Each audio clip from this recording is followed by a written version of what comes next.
I might have to adjust this a little bit. Okay. And we should be live. Okay. It's not showing. If you don't mind, I'm going to share this really quick. Oh my.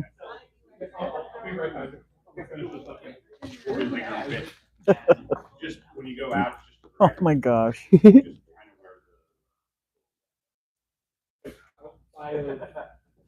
go when you go out of the plaza thing in the courtyard area, right? It's M-O-U-R-D-E. Oh, M-O-U-R-D. Yeah, I wrote it down for you. Oh, yes, of course. All right. And you're not on Twitter or anything? No. They're not there yet because she's taking photos of it. Ooh, I'll share it here in the.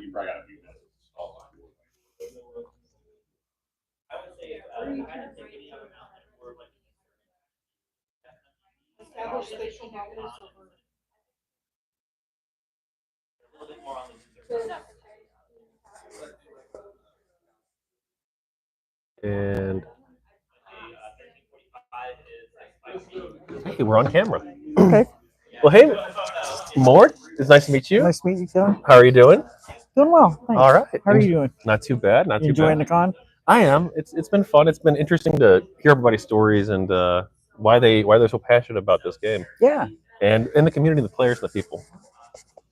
That's what it's all about. It's about role-playing community, and most of us are at least somewhat socially awkward nowadays, but that's pretty much the world after COVID. So. Well, true. Well, is it? I'm so sorry. I'm going to adjust the camera a little bit. No I problem. don't think you're in frame all the way. I don't mind it. Now I am. You are now? Okay. Yeah.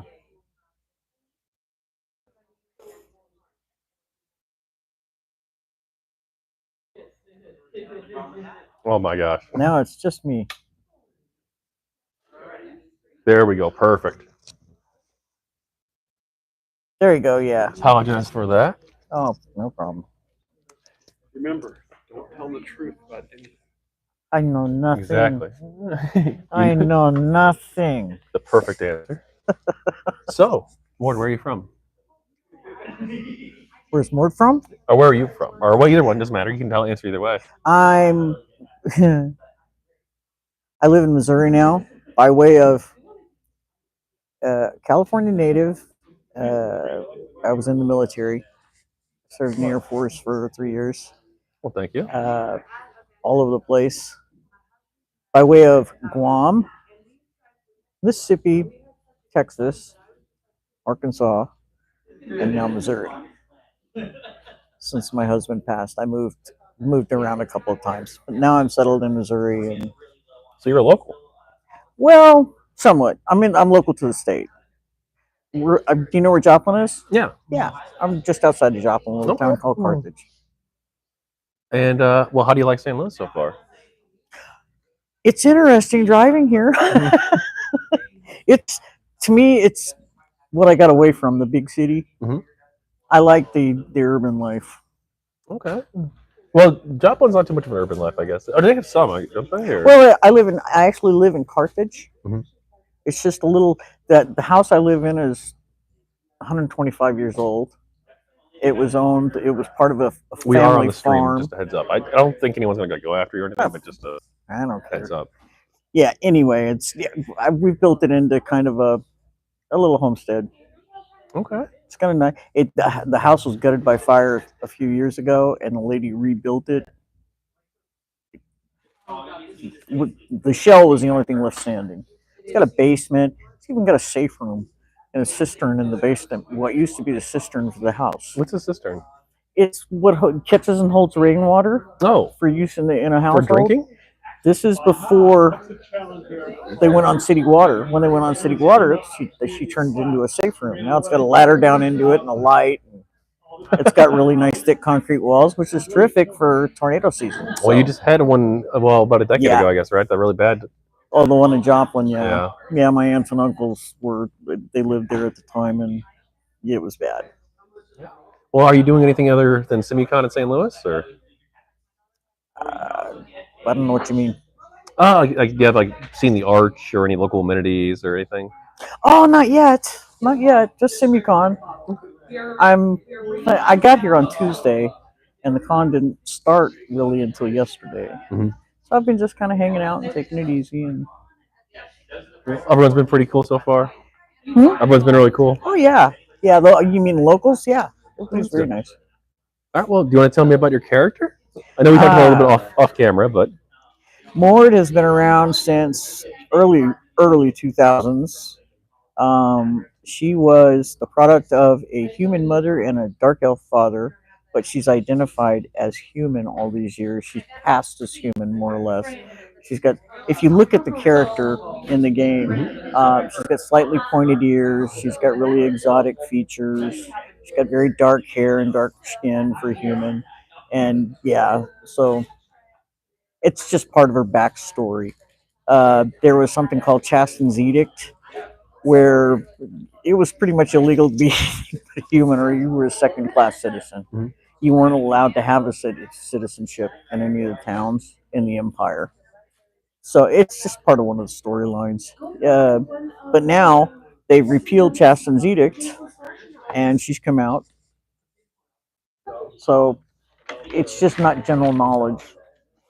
okay. So everyone thinks she's a human still. Yeah, yeah. She's just a big goofy warrior.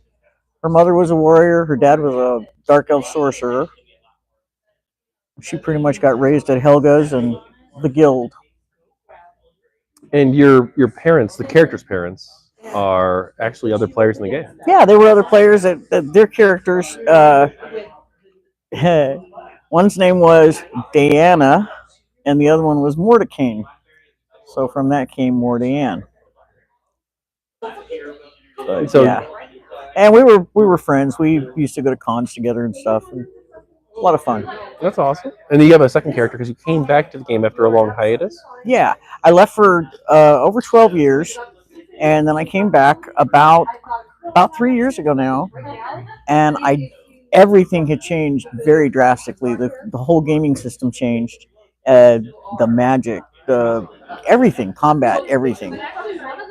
So I brought in one of my alternate characters, and I've been playing her as well, but just manually, so I could relearn all the systems, the guild, traveling, and everything else. Because they also brought in a thing called Lich since then that you use travel scripts to get around, and it's almost instantaneous, and it's much easier than trying to remember the way to get to everything. But I wanted her to learn at least locally the hunting areas and where to go to get what you need and everything. And it helps me keep continuity with Mordiane to raise this younger warrior, same class. So yeah, this way Mordiane's not on the ThoughtNet asking, "Where? How do you get into the graveyard? Can somebody come pop the gate for me? I need a raise." So you mentioned the ThoughtNet. What's the ThoughtNet? You can think to other players in the game without having to go look all over the place for them. It's called the ESP net. I guess that's what it used. That's what I grew up calling it. It's just a different part of the screen. Should have brought my computer down. I could show you. We can check it out later if you want. Okay. Um, it's there are different parts of the screen the way it's set up, and there's I guess more than one client. I use the Wraith client to get in and move around the game with Lich, which is kind of a companion program. It's not connected with Simutronics, but that's what you use to travel and get around in. It's just a script manager, basically. Okay. Everybody can write scripts for it, but I've used you Wraith use a them little at your bit. own risk. Huh? I've used Wraith a little bit. Okay, cool. Yeah, not Lich though, I don't think. Yeah, Lich it's very nice for getting around and stuff. But I also wanted to have that knowledge in case, because if you go to rescue someone, the typical thing now is to yell out, "What room number are you in?" Well, some people don't use Lich, so you need to know how to get around. Especially with very new players, they're lying there dead and probably shocked out of their gourds, and they don't know what a lich is or what room number they're in or anything. So just to have a basic knowledge of the environs is nice. And that's why I decided to go back and do it manually. How long would it take you, or did it take you, to re-catch back up after 12 years? Like I said, it's been about almost exactly 3 years now. And I think I've had a pretty good grasp of things for about the last year or so. Okay. That's a big learning curve. Yeah, yeah. Well, I didn't bring Vadia back until about a year ago. And I've trained her from, I think, 19. She'll probably turn 74 this week. Oh, okay. She'll train a 74th time. So I've been really pushing her through, and like I said, relearning like the guild and all the skills and how to designate training points and all the various systems. But now it's almost like second nature, and that's what the point I wanted to get to for Mortian. So you mentioned the Empire. Is that the primary governing body in the world, or Depends on who you talk to. There are a lot of factions that are anti-empire. What you? Huh? don't worry, it's all Sorry. lies. There are a lot of factions. There's one group called the Thorns, and there's one called the Crows, and there's one called this and that, and they're anti-empire. They're basically anarchists. Mhm. They want the landing to stay free. Soulhaven is called the Freeport, but that's where the Baron lives. So they hold court there and everything. And then up in the Elven Nations is the King and Queen, They're outside the Emperor Empire. and Empress, or whatever. No, they are the Empire. I don't go up to Elven Nations much Are if you? I don't have to. Well, they scorned Mord's parents because they were pure blood Elven. So, and I'm neither nor. So do they not treat half elves there very Oh, well? oh no. It's if you're crossbreed or if you're not Elven, they kind of look down on you. It's like, yeah, whatever. And then there's the Sylvan elves that just kind of run around in the woods and they don't care anyway. So, but yeah, So are you against the Empire? Or are you no, with them? she's the order that she belongs to is part of the Empire. The Silver Griffins, Mhm. as far as I understand it, I don't want to speak out of school here, but the way I understand it, the Order of the Silver Griffins was founded by, I'm going to get in so much trouble because I don't know all the names right offhand, Sir Chiron, I think, Khyrron or something. And actually, this is the anniversary of their founding. They've been around for 25 years The Empire has? this year. Yeah. No. The Order of Silver Okay, the Order. Griffins. You can look it up. You look the order up online and actually go in. Atlantopedia? Yeah. But You look up right now if you want. Order of the Silver Griffin. they've got a hell of a history. Order of Silver. There you go. And they have their own website. Yep. Okay. More stories in there actually. Oh, You can look up the officers and everyone. right here. She should be listed. Yep. Right there. Oh, there you are. Cool. You're on the council. She's been on the council 2 years running now. Sorry, she's on the council. Yeah, these are my friends. Missoni, and it's too bad Missoni and her husband aren't here. They're really fun people too. So these are player-run organizations? There are two different kinds. I think it's a GMO and an MHO. It's cooperative houses of Valanthia, and they're different organizations. But yeah, it's the martial order. The Silver Griffins used to not fall under anyone except Empire rule, and they answered to Baron Malwind. To who? Malwind. Who's that? The Baron in Soulhaven. Okay. Is that a player? He's part of the Empire. He's an Empire noble. Is it an NPC or a player? Well, it's run by. It's been Baron Malwyn has been several different people. Right now, they're in the process of his daughter taking over his spot because he's been ill for years. That's the storyline, and she's here. So, I might have to interview her. huh? Yeah, I don't think so.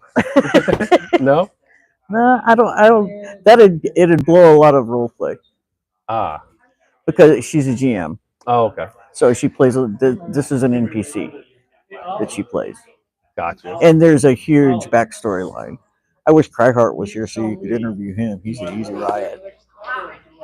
Well, what do you think of the text-based gameplay? I love it. No pictures. Well, I read. I read a lot. I've got 4 books in progress right now from different authors. You brought with you? Yeah, on my phone. Oh, okay. I have them all in hard copy, and those aren't these are my reading copies. So you prefer that over the video? Over? Oh yeah, the whack and shoot and yeah. I like to watch my grandson play that. He plays several different games with his dad and his sister and his friends on Xbox, and I love to watch them play, but I don't care to play it. Okay. I'm just I get too, I guess, tense. Well, role playing is obviously a large part of the game. Yeah, it's huge. It's the biggest part to me anyway. It's much more relaxed now, the atmosphere in the game, than it was when I left. When I left, if you said something out of character, someone would call you on it. Oh. And even still, the GMs can be watching from anywhere at any time, and they can send you a report or remark or whatever. It's a different color and it comes across the screen, and they'll say knock it off or what do you need help with or whatever. But they can be watching from anywhere at any time, and people tend to forget that. But back in the day, that was the norm. If you were talking out of character, even on the ThoughtNet, they'd call you on it. That's out of genre. It's out of character. Role playing force. Take it off out of the game. Like role playing force, you had to be in character all the time. It was, yeah. Yeah, if you're going to be in the game, be in character. Not anymore, though? No, they have an OOC channel on the ThoughtNet. People were talking OOC on the HelpNet because they've got Realm, which is worldwide. They've got, for each of the towns, they've got a channel. For the Griffins has a channel. All the houses have their own channel. You can have a warrior channel. And it just depends on what you tune to and listen into. I listen to Help and General and Realm. Are you a mentor? I was. I want to be again. When I came back, I still had some of my NPC characters, and I recently just deleted the accounts because I put in an assist to tell them, look, I don't know how this happened, but every time this character comes in, she ends up going into, it was the GM lounge. And I said, I don't want this. I don't want you guys thinking I'm trying to put one over on you. So someone help me get them taken off. Because one of them still had some equipment and stuff from entering. It's like, okay, it's not a problem. What kind of role playing do you like to do in the game?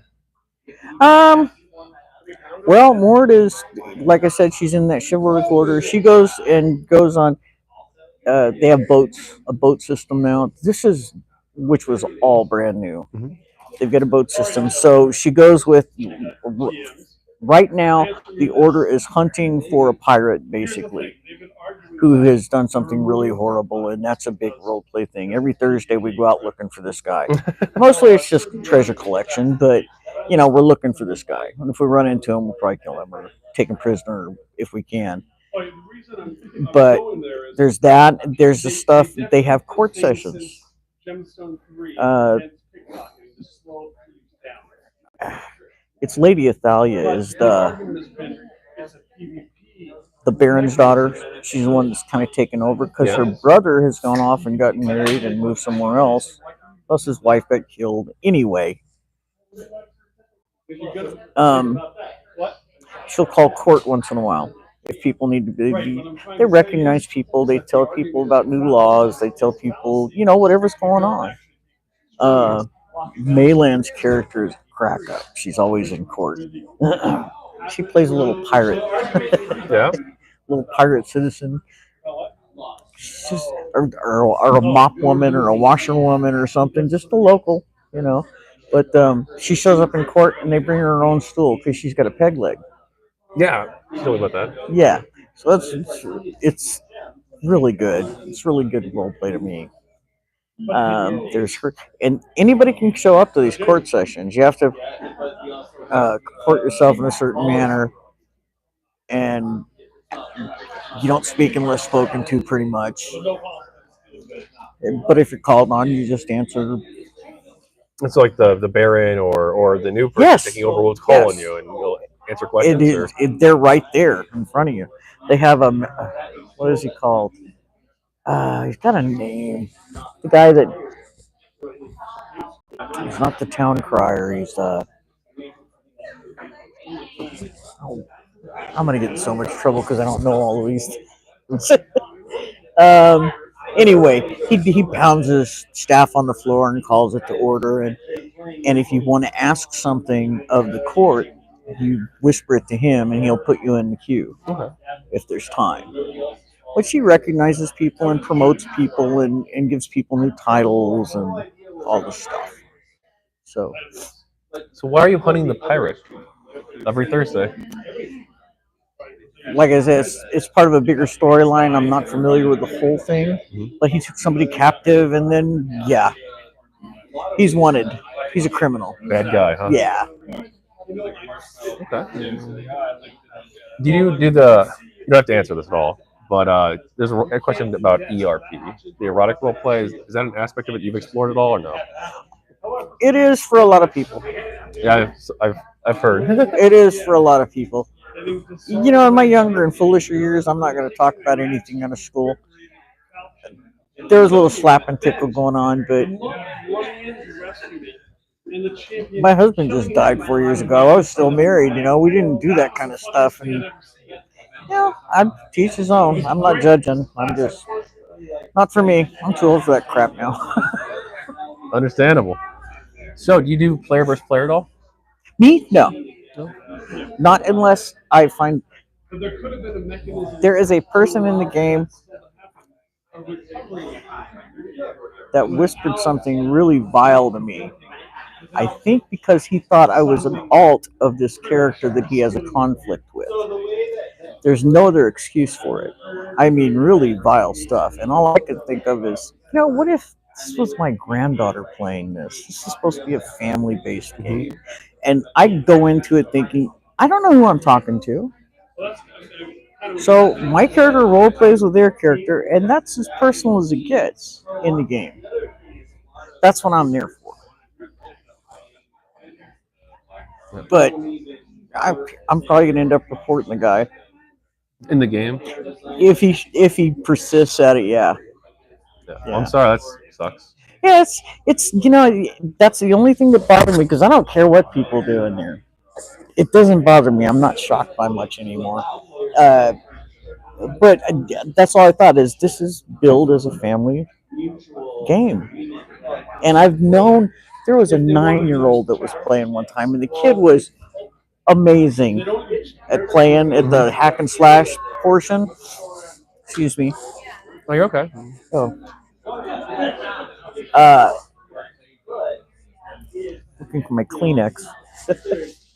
But he was 9 years old, so he was really exuberant, and he wouldn't let you get the answer to a question out before he was asking another one, and he was just just bouncing around like a puppy on crack. And I finally said, I handed him off to somebody else. It was a chicken move, but they got along a lot better anyway because that person could keep up with him. And it was funny. I was helping him hunt rats or something in the catacombs, and This is when I was mentoring. And he goes, "Would you marry me?" I really want to get married in the game. I said, "No, sorry, that's not going to happen. You go and find somebody and go find a group of friends." And he did. The kid stayed around for at least 6 months to a year, if I remember properly. Okay. But it was cute. But it's a family game, especially nowadays. Kids are so sophisticated, and Are what there a they lot can of do with tech. are there a lot of minor players, or is it Yeah. not here? I guess, but Oh yeah. There were even more back in the day. A lot of us have aged up. You know, some of these guys were teenagers when they started playing. yeah, I've heard actually. Yeah. So, weddings are a thing in the game. Yeah. Did you ever marry in the game or no? Oh yeah. One of my characters was married. She married we had the big cathedral wedding and all of that, and then because and the player of the other character was this little Jewish lady, very nice little, but she had to go out. She got into web development, web design and development, so she went off and did something else, and those characters just kind of. But we just had the most fun with it, just role playing it, you know.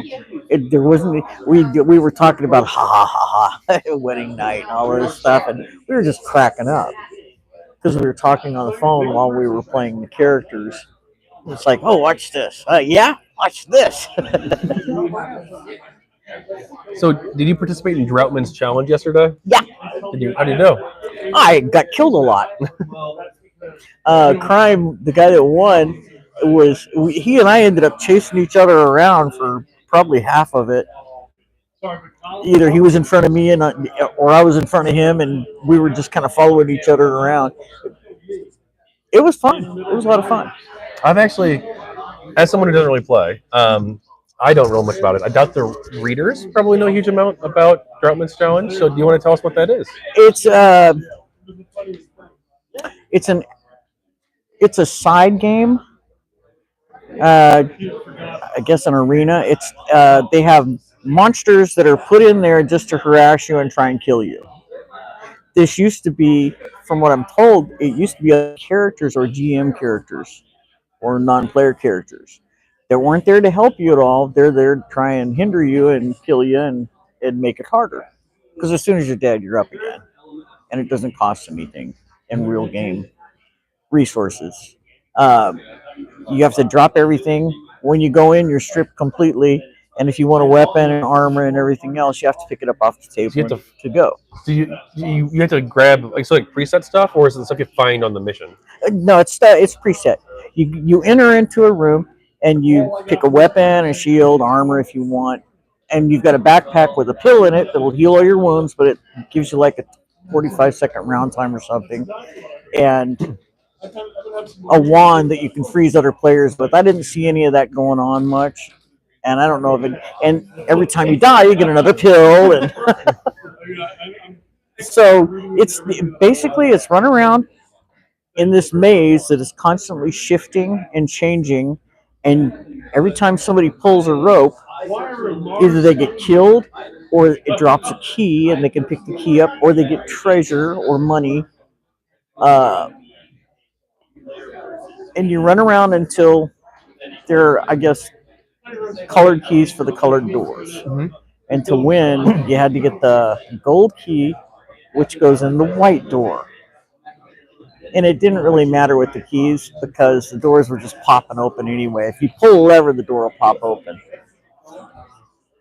But in order to win the game, you had to find the white key and find the white door.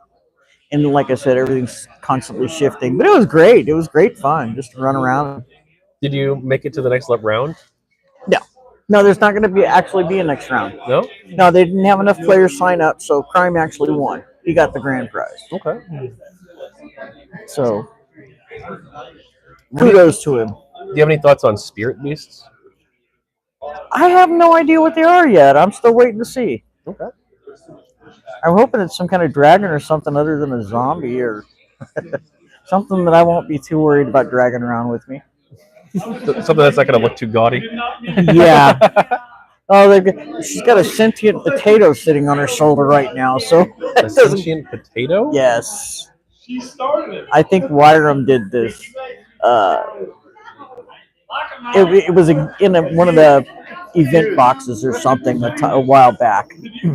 God, I've had this.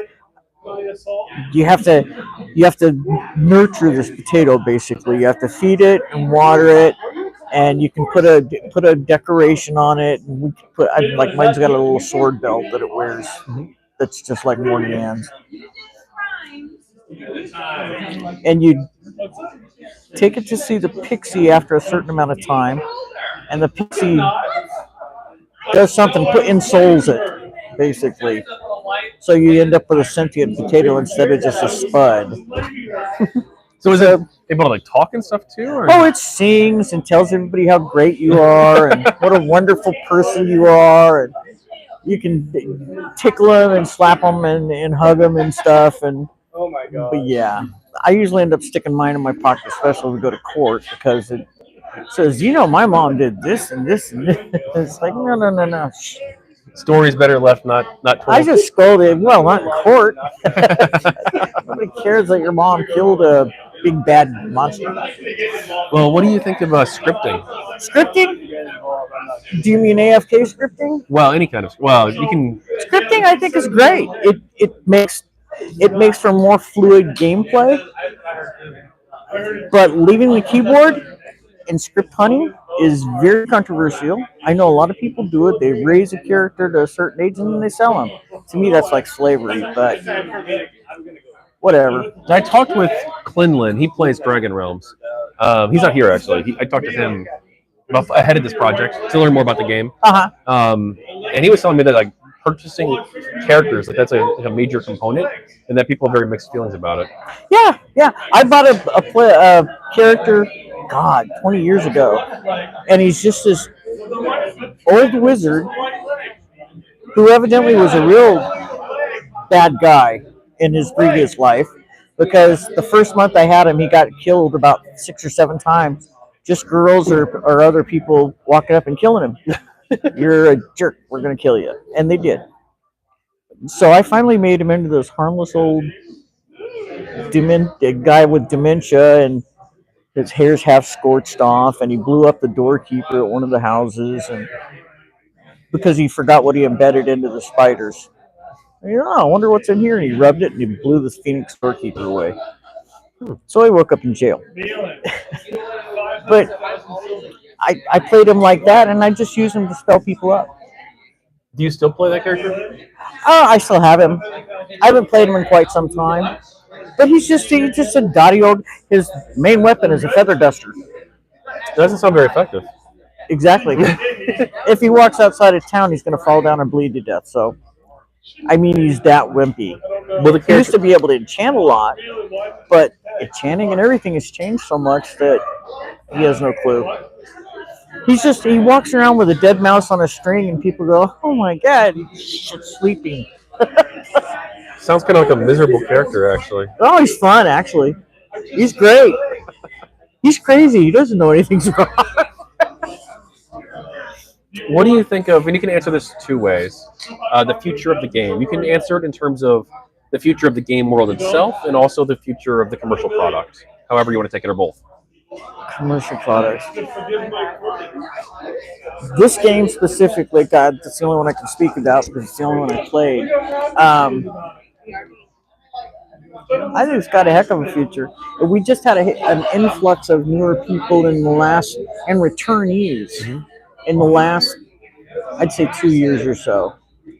And there are more and more people in the game all the time. When I stopped playing GemStone, it was not unusual to see 3,000 players in at one time. 12 years ago? Yeah. Or a little bit, roughly. Yeah. 2,000 to 3,000 players at a time. When I came back, it was unusual to see more than 500 or 600 in at a time. And now, most of the time, there's 600 to 800. Okay. Somewhere around there. And when there's an event running, they're constantly innovating. They're doing constant events and storylines that you can choose to get involved in or not. Some people, my character stays around her hometown. That she's a homebody. Vadia goes all over the place. So, do you have a house in the game? I mean, They each have one. oh, okay. So you have one for each character, or Yeah, the premium homes. I didn't buy a deeded house or anything, but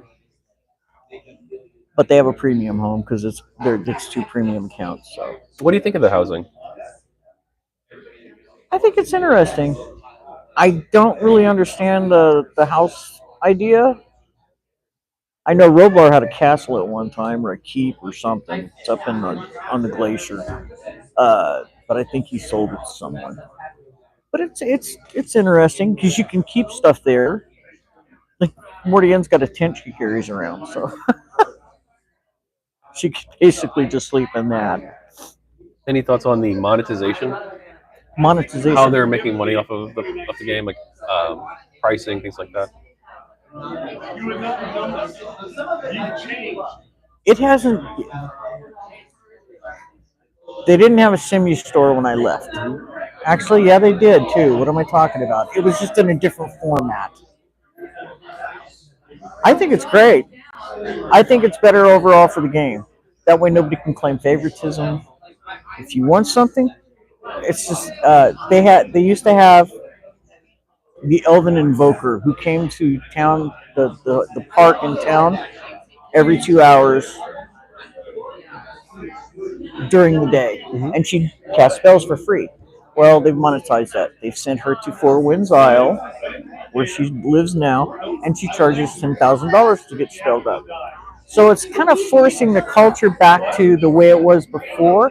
People are being more helpful to each other. They're offering mass spells in the park where the Invoker used to go, and it encourages roleplay. It encourages the helpfulness. You know, so you think it's a good mechanic? You cast them in, and I'll cast them next time. Hey, you. Hey, yeah, we can go after it. Just Okay. Did you already heat it up? Oh, thank you. the party's getting started. Oh yeah, the party never stops with him. Well, speaking He's of a good guy. parties, any wild stories from the game?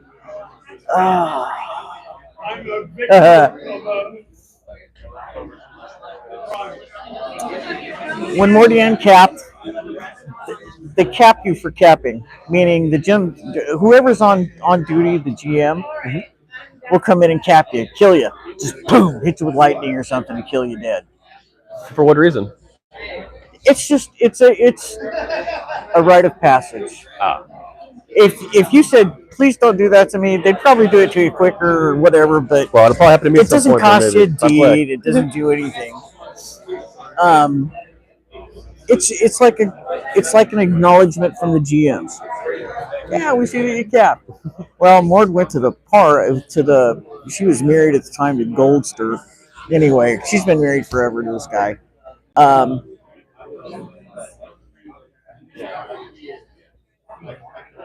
And we were sitting there, and it came and went.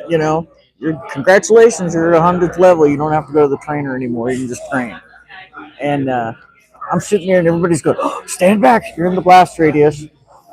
And we sat there for about 20 minutes, and nothing happened. And I went, cool. I got capped and didn't get capped. And so we went back to the house. There's a little park area inside the house, a little courtyard. And we were sitting in the courtyard fishing and stuff, and all of a sudden, and they zapped me. But it didn't kill me, and I went, not dead. Pow! Now you are. And then they immediately raise you. And so I'm alive, and I'm laughing my butt off. I think it's hilarious. I dared a guy to do it one time, and he went, okay. I was laughing my butt off. I think that if I was a GM, I'd be capping everybody all over the place. You should tell them that. I'd be perfect for this role. Yeah. Make me the capper. So what happens when you hit max level? The funny part of the story is because I was laughing, and Goldster, her husband's sitting there talking to her, and we're just giggling and chuckling, and it's like, so they got her back up and did it again. I got double capped. And I was still laughing, but yeah, it was funny. Any wild stories from SimuCons or VegasCon? You told me about that too. Vegas Con is was a much wilder get together. Crazy bunch, Jello shots, and nothing I'd be willing to share. How's that? Okay, fair enough. I've met a lot of people that are still my friends today at SimuCons and Vegas cons and such, and it's nice to be able to put a face to the names. It's really nice. Has there been any instances where someone was drastically different in person from their character? Every time. Every time. This is who we aspire to be, in this little box, as far as I'm concerned. Or if you're a really good, wonderful person on the outside, and you want to work out your evil demons, you go in there and just tear people apart. I tried to explain it to a friend of mine who I play with quite frequently. It's like, you know what? I'm not here to play anyone else's game or help anyone else. This is what I do to relax. This is my form of relaxation. So you play your game, and I'll play my game, and we can hang out. We can meet up and go hunt, whatever you want to do. Mm-hmm. Don't ask me to go gather stuff for you. And a lot of people like to do, they'll whine. I don't know how to find it. Somebody do it for me. And people will. There's Other people, players? Yeah, people are standing in line waiting to play somebody else's game for them. It's like, you know what? If they're that old or that tired or that unwilling to do the legwork, then they should take a look at that at least. Mm-hmm. I'm not going to play their game for them. You'll help people, but you won't do their job. Thank you. Exactly. So we're entering the optional section, the politics section. Were you wanting to do that or just skip it? It's up to you. You mean real world politics? Real world politics. Entirely your call. Is this so you can get a demographic or?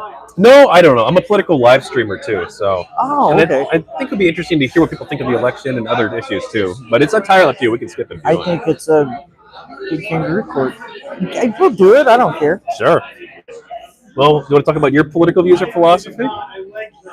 I believe it's legal organized crime, personally, but I was a dyed-in-the-wool Republican for years until Trump, and I can't stand the man. I don't wish him ill or anything, but I think he's a deplorable human being. Why do you think that? Because there are no sacred cows. He insults everybody equally, but he wants to be our leader. He's just as far as I'm concerned, he has no redeeming qualities. So do you know how you plan on voting? And I'm not going to vote. No? Nope. Okay. They don't have anybody running that I want to vote for. I guess Kamala Harris is running. Yeah, she's most likely going to be the Democratic nominee. They might as well just put a picture of somebody up there. Do you have any thoughts on the war in Ukraine? No, I don't. I'm really news shy. Okay. On Israel-Palestine, the same thing? I'm sorry? The Israel-Palestine conflict, the same thing? Yeah. Okay. Well, now we're moving to more light items. So, any other MUDs you play or have played? Well, I tried DragonRealms for about an hour, and then I went to GemStone. My husband and I used to play D&D with friends. That's not a MUD, though, is it? I guess we used to do LARPs. LARPs? Oh, yeah. Really? Yeah. Live action play? Yeah. What's that like? Oh, it's fun. It depends on. We'd go to a different convention. It's called AggieCon. It's in College Station, Texas A&M. Mm-hmm. He went every year for 40 years. From the time he was in college, he went every year. But they had a Men in Black LARP one time. Everybody was named Smith. Some version of Smith, Smythe, Smite, Smitty. Everybody was named Smith. And we all ran around. Basically, it was like murder in a LARP scene. Have you ever heard of the murder game? Which one? You blink at people to kill them. No. There's one murderer. Everybody, it's like drawing a rock, and if you get the like rock, werewolf or yeah, okay. yeah, same principle. Okay. It was like that, only with name tags and dart pistols or squirt guns, or it was funny. But he loved to play D&D. I used to play Magic. Yeah, I once in a while. brought my Magic cards. Oh yeah, Yeah. I sold. Here's a funny. I'll tell you after. We used to have a dealer's booth at some of the cons, and that was a big one. So you've heard of Munchkin and Steve Jackson games. The Munchkin games. I've not played it, but I'm Steve aware Jackson of them. is a guy that does Munchkin and Shade Geek and Shade Dork and all of the other. To me, really. You might even have it over here. Yeah, right there. Yeah, sure enough. Yeah, we can bring it up for the camera. We used to do. Well, there's a bobblehead around here somewhere that's going to be a prize because I brought it in. We used to go to I think they called it Warehouse 81 or 51 or something. It's where Steve Jackson sold all of his product from. And we'd buy stuff. And I got, the one I was proud of was I got these 2 tins of Magic cards. It's called Gold something and Finkelstern and Gold Farm or something like that. They sat on the shelf in our garage for over 10 years. And when I moved to Arkansas, I took them to a comic shop and said, these are, I know they're collectible. They're still in shrink wrap, original stuff. I had the provenance, everything where I bought them. Yeah. They gave me $10,000 for those 2 tins. Really? And I paid Holy. $10 for them. Well, those things go up in value drastically. I have some Magic cards from Modern And they were Horizons wanting to know too. if I had more. They said that's only 70%. That's all we can give you because then we got to have room for more. Like, man, I wish I'd gotten a whole truckload of those things. Of course, they wouldn't have been worth as much then. Hey, Yeah. That's okay. Yeah. Well, no, you're fine. Okay. If you pour me a shot, you're fine. Yeah, absolutely. Okay. Well, What I'll is take that? Thank you. Oh, is That might be a bad idea, but I'll run with it. Breaking some. I tried almost Do you all. I don't play? want to drink on camera. Oh, you can drink if you want. It's up That's to you. okay. Okay. Do you play other video games too, or? I play Fallout Shelter, the simulation. Oh yeah, the mobile game. Yeah. I play Solitaire. I used to play several others, but I got roped into the making too many extra purchases, so I stopped. I like the simulation game because I can do whatever I want. But in that Solitaire, really. Well, hey, and you mentioned reading, but are there any other hobbies or interests you want to talk about for the readers? I'm a veteran. I've done a little. I was an aircraft mechanic. I used to teach aircraft mechanics from McDonnell Douglas after I got out of the military. I've been an artist all my life. An artist? Yeah. I used to do. I've got a portfolio at home. I used to do sign work. I did murals. I've done just canvases. I have some stuff in a show, permanent show in Northern California somewhere. Like an exhibit that has your. Yeah. Thing called Out of Darkness. It was for recovery victims. And I used to do coloring books and publish them myself. Coloring books? Yeah. Okay. Dragons and fairies and gnomes and stuff. Let me know if the audio's not coming through. I know it's very loud around here. I'm talking in the chat. Oh, okay. No, I haven't even looked at this thing. No, we're good. We're still live. Okay. I'm just worried with a lot of background noise. But I think it'll be okay. I think with the lapel mics, I think we'll be fine. Okay. Well, hey, is there anything else you want to talk about? No, I'm good. I was going to tell you something when we got off screen. But No, we can turn these off and thank you, Mord. Turning these off now, so yeah.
All right. Well, this ought to go smoothly then. Well, that is always the risk. Just a heads up, there are some political questions. Those are optional. We can skip those if you want completely. Yeah, let's skip those. Okay. Yeah, I'm kind of not here for those. No, I understand. All right, so let's make sure we're coming through okay on screen. I know there's a delay, so we wouldn't go like. Okay. All right. How are we doing this? So you want to sign in? You can put your player name or your real name, whatever you want. Yep. If you have social media, you can put your handle, and I'll tag you. Probably, maybe, possibly. Okay. There we go. Yep, I don't have any of it. Ramladu? Ram, like the animal. Ram. Okay. But everybody does Ram. Probably Ram, yeah. But I do Ram as in the animal. Okay. Well, nice to meet you, Ram. I'm Kevin. All right, Michael, Ram with you. Or you can call me Idasel if you prefer to. That's my character name. But I'm not a big player, so. Yep. Well, hey, you're a GemStone player. Yep. Yeah. How long have you been playing? Well, 1993 is when I started. So on AOL, back when you had to pay the monthly or hourly subscription model. So it cost a lot of money for somebody in my family, not for me. And then played on and off. I usually go 5, 6, 7 years in a row, and then I take about 3 or 4 year break. And But you keep coming back. It's my Cheers, like the television show. Just I know the place. It's comfortable. I came back in December, this last December here, after about 9-year absence. The reason for that was I wanted to escape all of my professional pressure. I built up a lot of, people want a lot of my time. And and so I wanted to go to a place where I could not hide from everybody, but just have a buffer, You're a popular guy, huh? Well, yeah. Well, yeah. Yep. I go to a lot of conferences. I speak at a lot of conferences. I'm a program director. Okay. Work with artificial intelligence, things like that, business analytics, data science, all that stuff. So it's a hot topic over the last 1.5, 2 years. Yeah, with AI and stuff? Yeah. How do you see that changing things, or we don't have to talk about that. You don't want it's working. Yeah, no, it's but yeah, it's here to stay. There's no denying it. I think it is the classical technology innovation cycle. There's a lot of hype at first, and then it simmers down, and then it starts to mature and go into everything. And that's what we're seeing now. Okay. Last year was all exciting. Look at all the fun things I can do with, Mage, or I can do with Dolly, or Mid-Journey, things like that. And now people are like, okay, yeah, we know you can do those things. So where are you from? Minnesota. Minnesota, okay. Yep. Minnesota. Are you Minnesota nice? Yeah, which is actually, we've been talking about this. It's more of a passive-aggressive nature. We're really nice to people, but So, yep. Yeah, I would think so. I think of Minnesota nice. But we also have the Minnesota goodbye. Yeah, what's you heard of that one? No. Where you say goodbye to somebody, or you're saying, you're leaving, but then you're still talking to them for 10 more minutes. Yeah. Well, how do you like St. Louis so far? Well, from what I've seen of it, my plane got in late last night, so. But I just love this place. Just walking right outside into literally a plaza. Yeah. All kinds of great food, and there's music and all kinds of stuff. So. Will you plan on doing anything in St. Louis while you're here, or? Well, I thought about going to the Lego store for my kids, just to get some characters printed. I'm sure they have I Love St. Louis or Missouri or something like that, but I don't think I'll be able to swing it this time. So, no. Yeah. Well, do you want to tell me about your character? Yeah, so Ramladu. So I'm one of those people that has 18 accounts or so, 12, 16, 18 accounts. But Ramladu is my baby. He's the one I focus everything on. Everyone else is the retinue, right? They're all the helpers for him, and I roleplay it that way as well. But so he is a warrior, giant warrior. So right off the bat, sounds cliche, big brute warrior.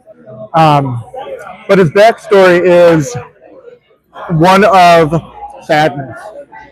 And the way that I play it is all of his friends are gone. Because I took like a 10-year gap between a lot of my friends from the 1990s and early 2000s when he had 1,500, 2,000 players. A lot of them are gone.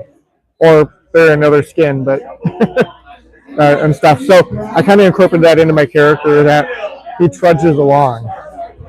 He's moving forward with great pain of the past. So you've incorporated the players no longer with us as part of your backstory. It gives me the energy and the passion for that. So, Ramlodu follows Kor, the God King, right? The big honcho, head honcho, and just fitting that he's all about drakes. And I know dragons and drakes are not the same thing, but Ramlodu kind of, if you were to look at his character sheet, I guess. He's that bag lady from Labyrinth. I don't know if you're Labyrinth, where the movie Labyrinth. Yeah, David Bowie. Yeah. Okay. And when she gets trapped in the landfill, the garbage dump, and there's that lady with all kinds of junk on her back. If you look at him, that's him. He's got toy dragons crawling all over him. He's got blue color schemes. 1 second here. We're doing a raffle real quick.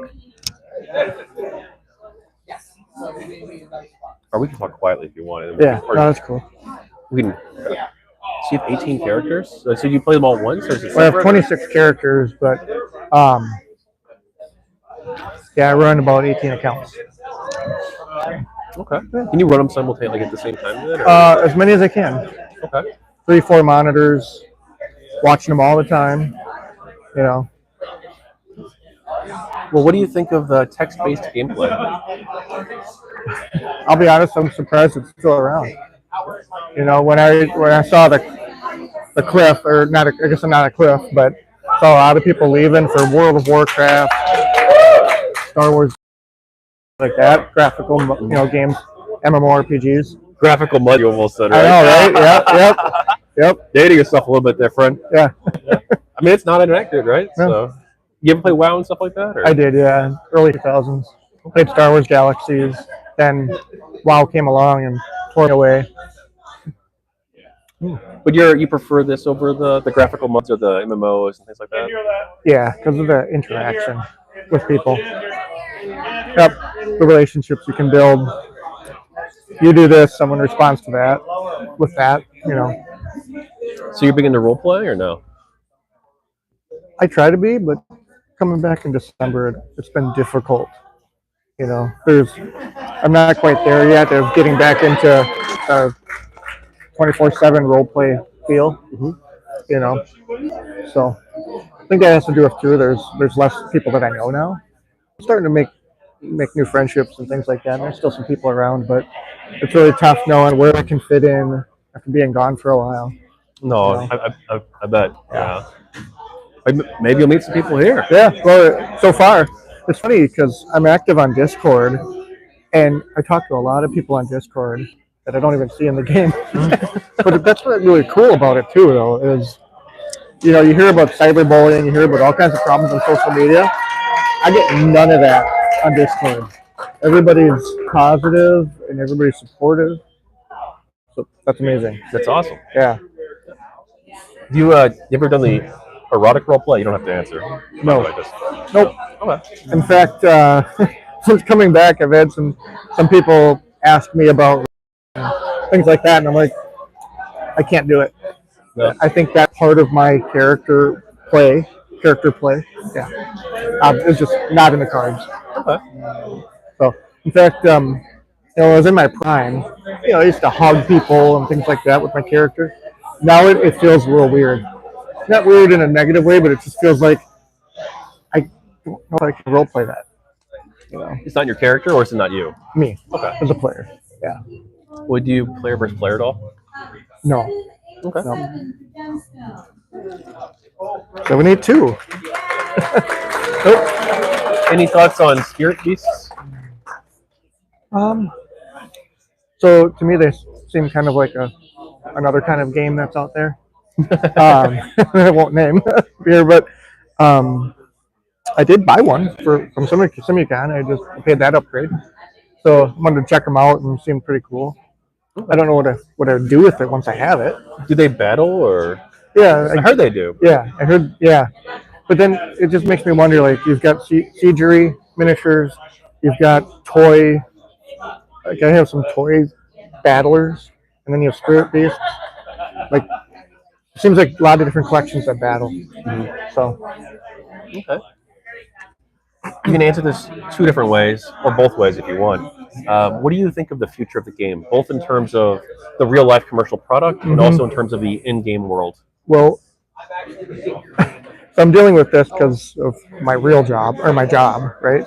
Like working for a university, I lead a lot of teams in AI and teacher, program directors, basically what a dean does. That's my life. So I'm dealing with demographics. Like there's a lot less babies being born 20 years ago. So we have a lot less students enrolled in colleges. Mm-hmm. Other factors as well. But, like me, I started having kids, or my wife did, in our 30s, right? Not the traditional get married or early 20s, start having kids right away, right? Certainly not the 6 to 8 kids Catholic kind of lifestyle that was pretty common. So I'll tell you straight up, like, I don't see any 18-year-olds, 16-year-olds, 14-year-olds playing Gemstone like they did when I was a kid. So that could tell you something in 20 years. Okay. So. All right. Do you see anything where the world's going right now, or the in-game world? I mean. Oh, yeah. In-game world. I just got back, so I'm trying to figure that out, like what the stories are. It seems like the game masters have it more in control where they are now. Like they've got it branched out and organized. Look at the staff list and everything. Seems like it's pretty solid now compared to previous years. So I was just in the meeting with the gurus about, the towns and everything like that.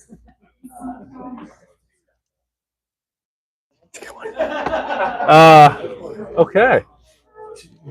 Do they want me to go up there? I won something, by the way, chat.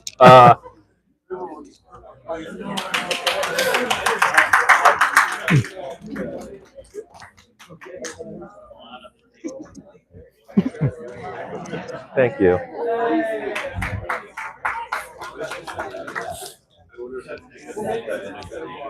Hey.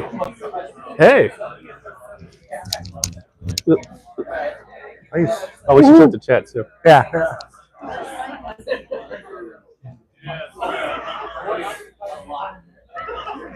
Awesome. Oh. Nope. That is awesome. Yeah. SimuCon 2023. I was here last year, so it works. Oh, nice. I'm sorry. Oh. So we were talking about how I feel about the game world and things like that. And I just feel like it seems like the GMs, the way that the staff list has been created and focused on different areas and things like that, that it seems much more contained and they have a handle on developing storylines, developing the towns and activities and things like that. Okay. So that's pretty cool. Like, honestly, when I get back home, I'm going to be going to towns that I rarely go to because it sounds like some pretty good opportunities to play there.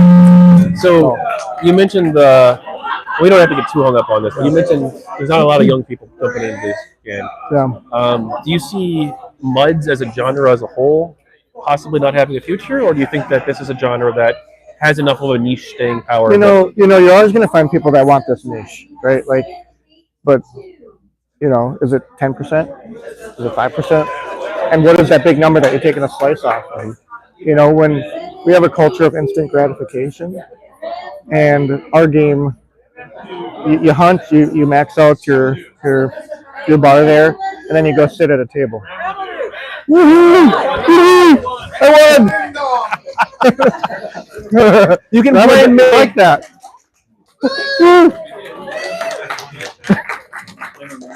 Ooh, what's this? Ooh. And you have to read it. It's like, I'm not good at knots. Yeah, but you're doing. Okay, come on, work with me. God. There we go. Yeah. Did I mention I had like a...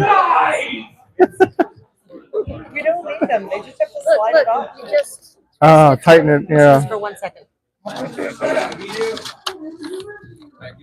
Ooh, that's Untangling it. I can resell this. Read it out loud, please. Large and in charge. You have won a forehead gem. What is that?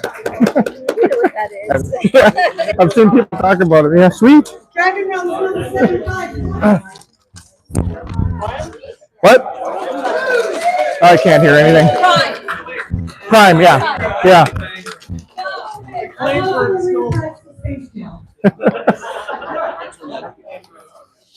Sweet. That'll go with my character, actually. Awesome.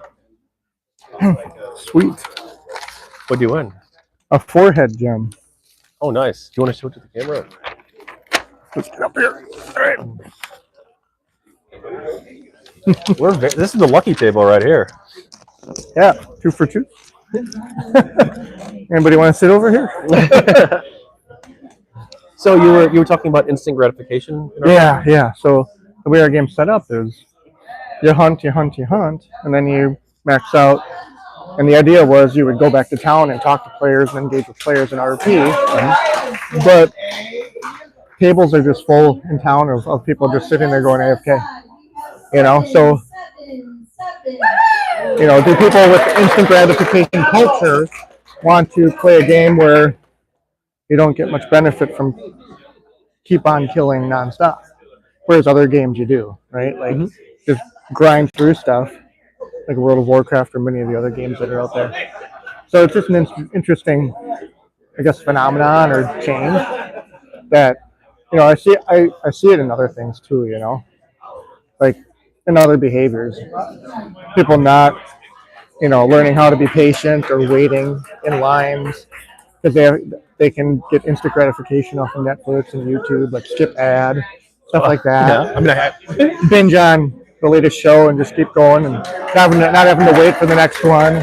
right. Well, you've been to the old days. You have to wait a whole week for the new episode to come out. Yeah, I mean, for my kids, I forced them to wait for me on purpose, just to give them that experience of having to wait for something.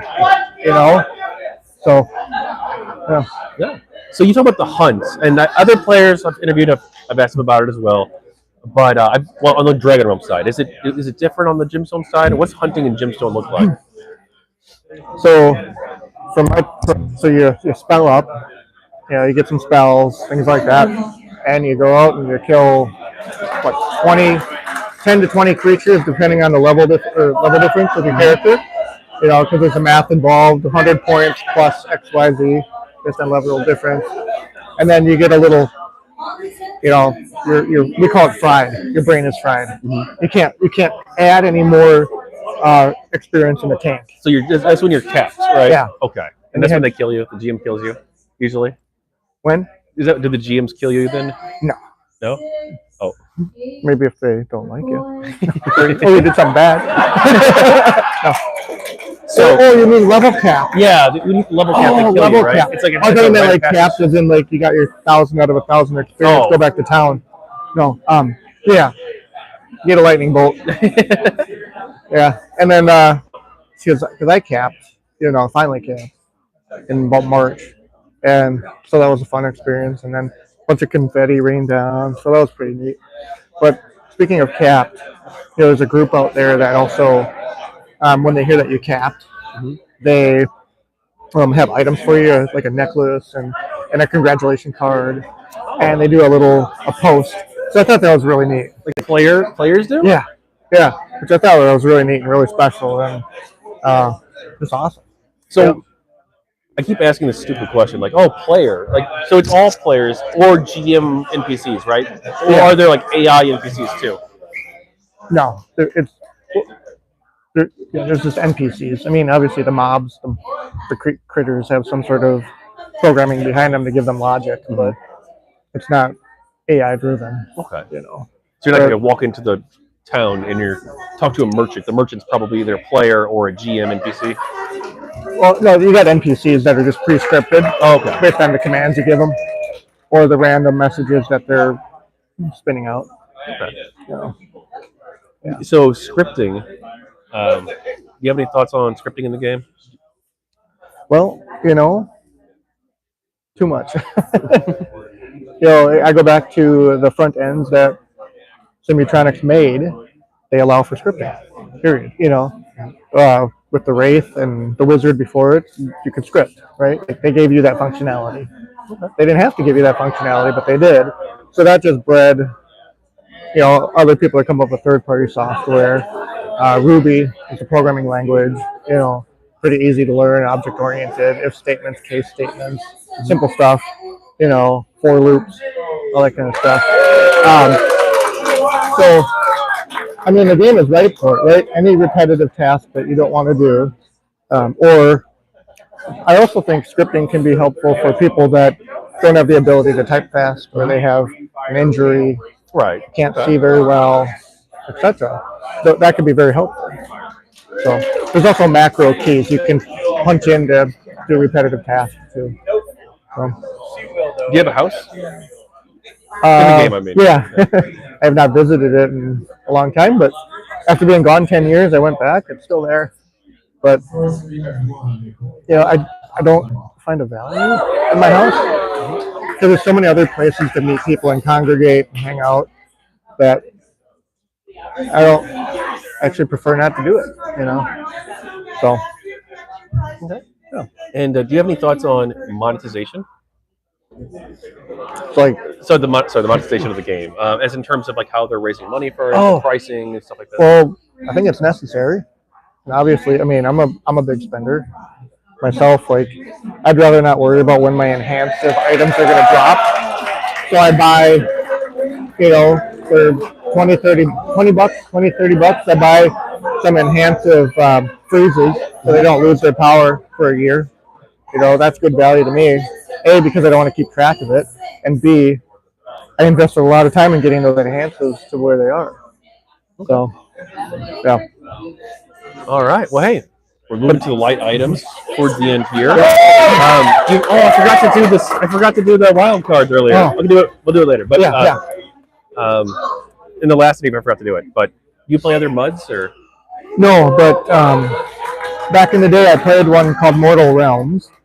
It was free, Telnet kind of thing, and just kind of putzing around with it, But then I noticed through the years that the dungeon masters, that they called them, were just resurrecting players. There was no control. It was like mass spell ups magically from the, and there were no stories. There was no activity. There were no player services. There was no merchants, things like that. It was more like, here's the rooms that we made. Go kill mobs to your heart's content. Was this like a fan made game or like an indie game? Nope, it was just a. Well, back then you probably didn't call them indie developers, but yeah, basically, yeah. And I've made some myself, just putzing around having fun.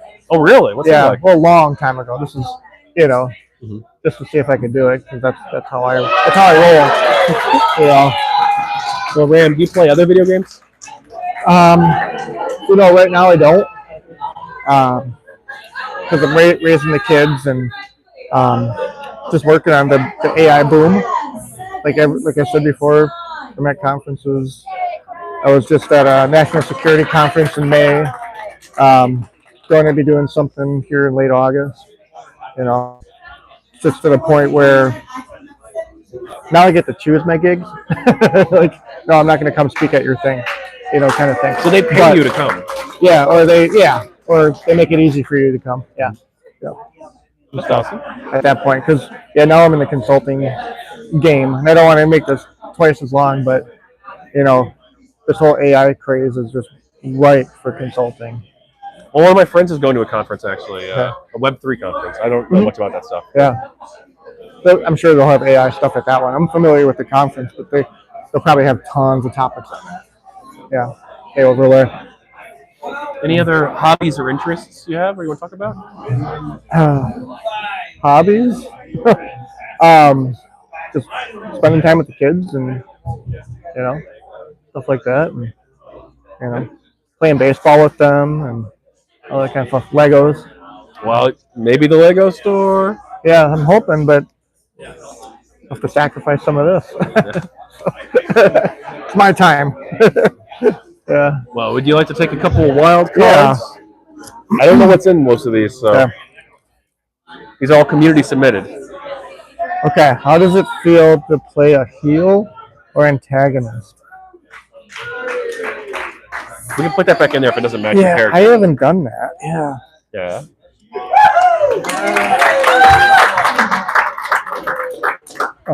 Have you ever quit your gaming? If so, for how long? Well, I went a good 13 years in a row in the 90s to 2000s. Left for about 5 years to start my career. It was an international career and stuff, but came back for a little bit. Decided it was too much having babies and trying to play and keep them, feed them and stuff while I'm playing. So I left again, and now I'm back. Well, So- welcome back.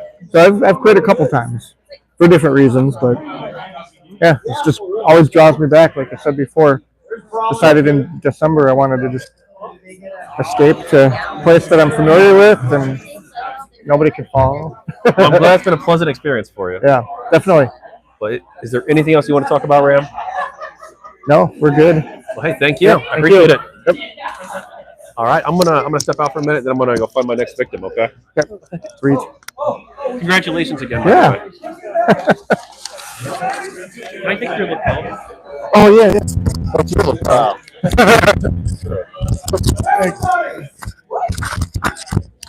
You're still live? We are, yeah. It's gonna stay alive for a minute. Yeah.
Hey, we're gonna wait for the raffle to end out of respect for everybody. So just sit tight.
the mic is on.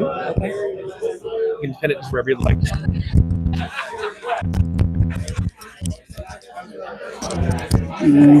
Testing, testing. Testing, testing. Where does it have to be in? Just anywhere within voice. I think it's relatively wide on its pickup, so yeah, like maybe like right there. Okay. And if you'd like, you can sign in. You can put your player name, your real name, whatever you like, and then if you have like Twitter or other social media app or Blue Sky or something, I can tag you in theory. Okay, I don't have either of those.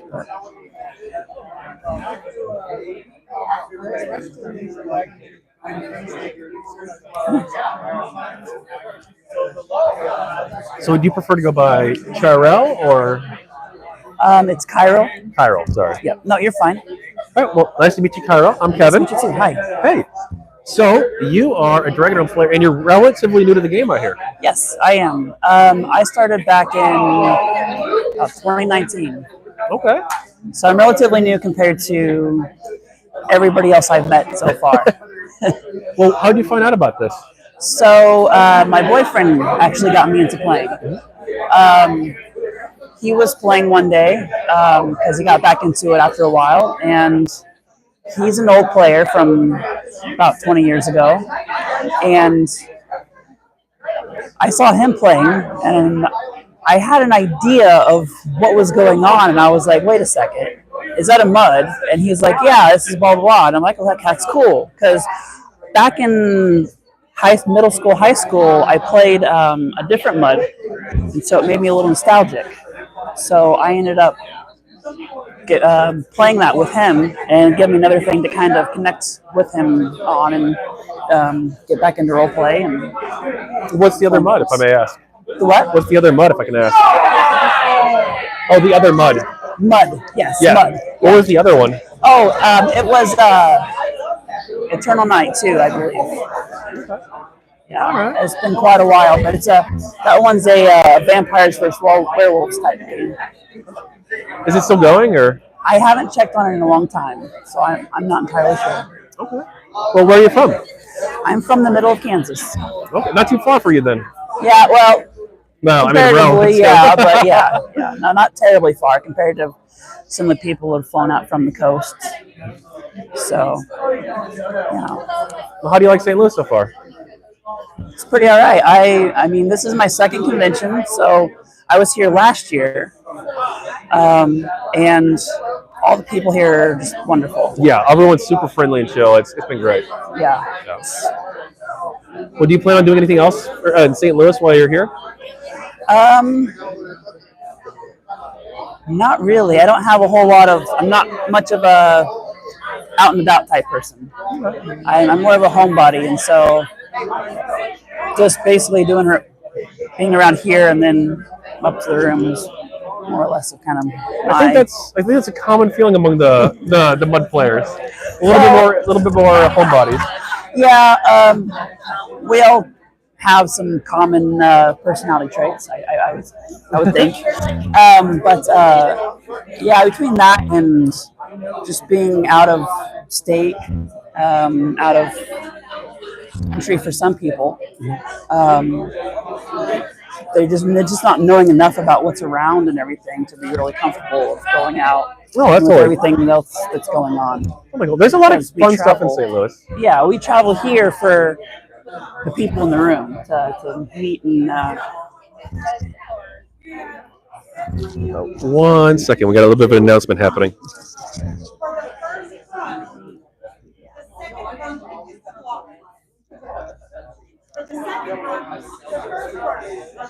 Oh, the Dropman's Challenge? Yes, that is a Dropman's Are you doing that? I or? am not. Okay. No. I'm not good at that kind of stuff. I like running the games and whatnot, but I'm not as good as some of the other players that have been playing for a long time and learning those particular things for years on end. So what level are you then, since you, well, quote unquote, just started? So my character is not very high level comparatively to others. She's only about 75 circle, and the top is 200. So I'm not even halfway. But my character more or less focuses on a lot of the RP side of stuff rather than combat. Well, definitely going to ask you about that. So my character, she spends most of her time in the forge. She's an armor smith. Okay. Mainly. So what's your character's background or story? So I don't really have a whole lot of, I guess, background on my character really kind of written out. The mic fell. Huh? Oh.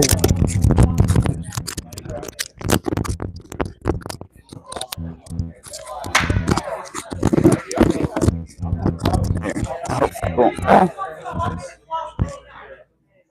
All right. So my character, I don't really have a big backstory for my character. I've kind of been developing her as I go.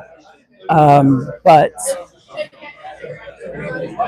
the first year I was playing, they have this event every Halloween called Hallows Eve.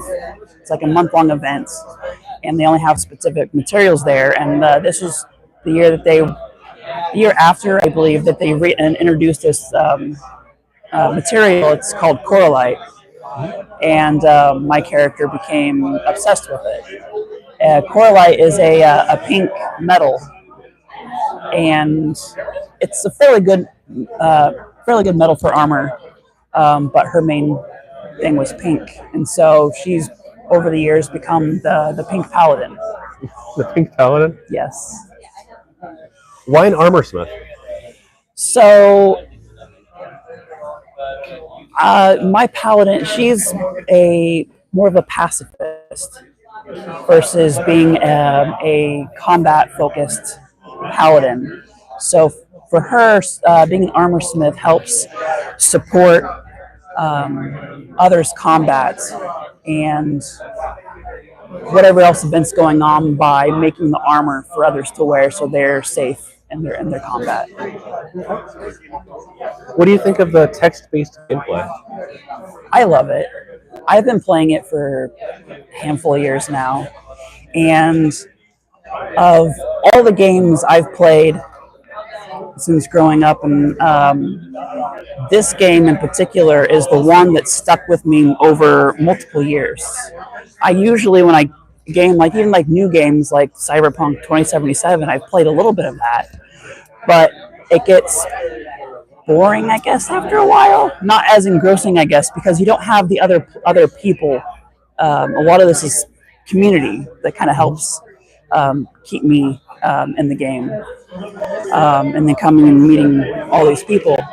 But it's a little nostalgia, but all these games I play for a few months and then I switch to a different game, or I just is not as interested. But DragonRealms is one of those games that I've played almost every night for the past 4-ish years. So what is it about it that keeps bringing you back? The role play, the people, making a goal for myself, and trying to continually hit that goal. One of my goals is to get to the top of forging skill. So I want to be able to cap my forging skill at 1750, but right now it's about 770-ish. Okay. So I'm quite a far way off, but that's kind of what makes it fun, though. You still have that really long goal, and once I hit that goal, then I'm sure by the time I hit that, I'll pick up other things that I'm interested in, and I'll have other goals that I'll be chasing as well. Okay. What kind of role playing do you like to do? You say that's a big part of it for you. So I have an in-game husband where we're bonded, and we do a lot of. He does a lot of the hunting, and so I make his armor and I repair his armor, and we kind of go back and forth on that. And but I'm also part of the Order of the Dragon Shield, and a handful of things that I've done over the years is started getting involved in running events. So I ran an event on tea making, coffee making, because there's a few things that players can actually craft that's edible or drinkable, and tea and coffee just happen to be one of the very few things. Sorry, go ahead. Oh, I was going to say I've also done card collecting events to where people they collect. There's cards that you have that are go into collections, and you turn those in, and you get money for it and whatnot. But I turned it into a kind of like going to your local card shop and opening up packages of cards and doing like a little trading situation. So the cards, like, is this an in-game mechanic or is this? Yeah, so the cards are an in-game mechanic, and there's some characters that do the card collecting more than others. A lot of people just discard them on the ground because they just don't care. A lot of monsters drop them, and so they're just kind of floating around, or people just have sacks full of them and don't know what to do with them. So I reached out to a few people and said, hey, if you have anything floating around, let me have them, and then I'll collect them and put them in packages for my event.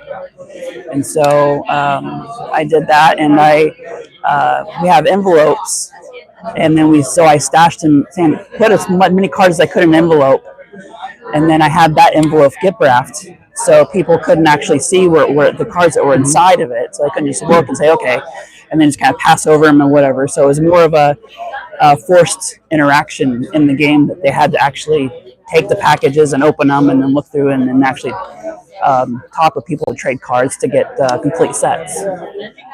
Now you mentioned tea and coffee. So do edible items like this, do they give stat boosts or anything like that? Not really, no, they don't. They're just more of a RP kind of mechanic. There's lots of food and drinks around the game, but aside from getting a custom food or drink item made at a big event, there's really nothing that's like player really made. And so tea and coffee. So with tea, you can forage for tea leaves. And so you're literally collecting the tea leaves off the ground and finding them, and then you dry them. And then after they're dried, then you mix them with water and over a stove, and eventually, after a little bit of stirring and careful watching, it turns into a tea. There's also a few other ingredients you can add in there, so you like a blueberry tea or a couple of different other flavors of teas. But that's right now in the game. That's just a little bit of what people can eat or drink, and those are really the only ones that you can actually create from scratch. Okay, so it's just basically for role play, atmosphere, things like that. Yeah. Now you don't have to answer this, but have you had any experience with like the erotic role play aspects? Not really. I have no problem getting into it. I just haven't, I guess, had the opportunity. Okay. Any thoughts on spirit beasts? Are you talking about the Ephemon? Yeah, the quote like the Pokemon kind of. Oh yeah. So originally when they came out, I was collecting as many of those as I could, because it was just a fun get out and about and hunt these things down in their locations and getting to places that you've never been to and just seeing more of the lands. And but oh, I'm sorry. I'm an idiot. That's a GemStone thing. Okay. Well, we do have Familiars, right? Well, we actually do have the Pokemon creatures in DragonRealms now. That's actually one of the newer things as of like last year and a half ago, around there. But they actually pulled that mechanic from Gemstone side. But we do actually have some of those, and we don't have the full mechanic yet, so we don't have the fighting or anything else like there's that. like pets kind of. No? Yeah. So we just have the collecting the spirit Pokemon, and you can kind of show them off for like a brief period of time, and then they kind of dissipate, and you have to like call them back up to reappear and whatnot. And it's a little bit of hassle for me anyway, but I'm sure other people have their other opinions on that particular system. Do you do player versus player at all? Do what? You do player versus player at all? I do not. I don't do PvP. There's some guys that host a really good panel on PvP. They host a panel earlier and then they have another one tomorrow. But I don't do a whole lot of PvP because it's hard to keep up on.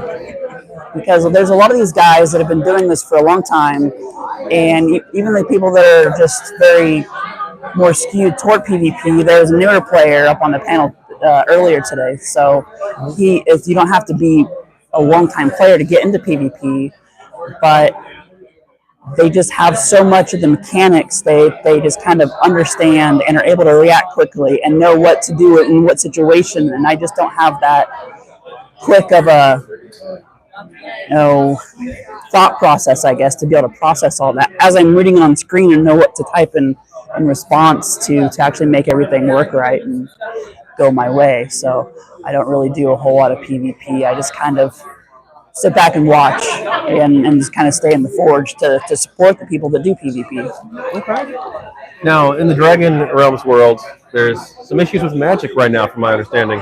Yes, there is a wild magic event going on. And originally, when it first came out, there was a lot more mishaps, I guess, if you will. People were getting killed by backlash and other mechanics. So there was a lot of deaths just going on left and right, and it was crazy. And now it's settled down quite a bit, but still is a event going on in the game. So there's research projects that you can do, and Wild Magic is a new research project because of this event. And if you have extra spell slots that you can learn like scrolls in, then those actually get wiped out once you've done this research project, and they get overwritten by new spells that are just like picked at random. So you could be like an empath and end up getting necromancer spells out of nowhere. But each time you do like this research project, and there's like a span of time that you can do between research projects. So it's variable, but each time you do that, you get a new set of random spells. And so it's just really interesting with some of the stuff that you can get from that. There's also 5 people in space jail. Yes, I've heard of that. Yeah, there's 5 people. I think a few of them are still here, but yeah, they got kidnapped, and I was completely unaware of that because I spend most of my time in the forge. So a lot of it, some of that I don't really stay on top of, but because of my order I'm in, I kind of stay a little bit informed on kind of the bits and pieces that I hear. So we're all just kind of waiting and seeing what happens once they get released from jail and how long they're gonna be in jail and what they're gonna say once they come back. Because we've never really had this happen before.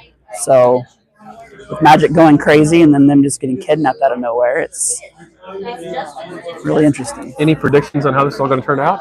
I don't. I haven't been playing very long in comparison, so I don't have a whole lot of the lore memorized.